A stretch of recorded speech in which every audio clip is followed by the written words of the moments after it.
Naging instant boxing ring ang gitna ng Ayala Avenue sa Makati City nang pagtulungang bugbugin ng dalawang lalaki ang isang barker o tagatawag ng pasahero. Ang ugat niyan, nakasagutan ng biktima, ang van driver na isa sa mga nambugbog. Nakatutok si Cedric Castillo. Yan po, nagsasapaan po dito sa Ayala. Uy, taob. Grabe. Sa simula pa lang ng video na ito na viral ngayon sa social media, basagan na ng muka ang agad na makikita sa pagitan ng dalawang lalaki sa isang bahagi ng Ayala Avenue sa Makati City. Maya-maya, isa pang lalaki ang umentrada at yumakap sa isa sa mga napapaaway. Sa puntong ito, tuluyan ang napuruhan ang lalaking niyakap. Hindi na nakapanlaban at kumapit na lang sa damit ng kasuntukan.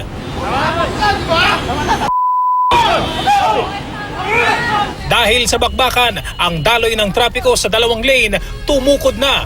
Maya-maya, nakiupak na rin ang isang lalaki. Ako, pinagtulungan na po.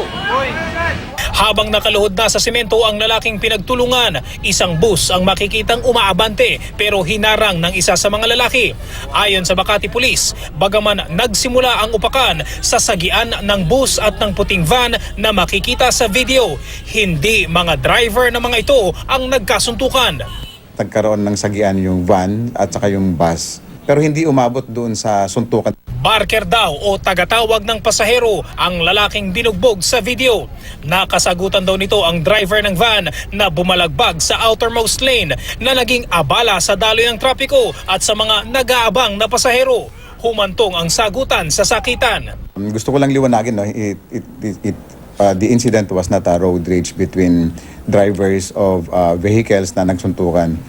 Ayon pa sa Makati Police, wala na roon ang nakipagsuntukang barker.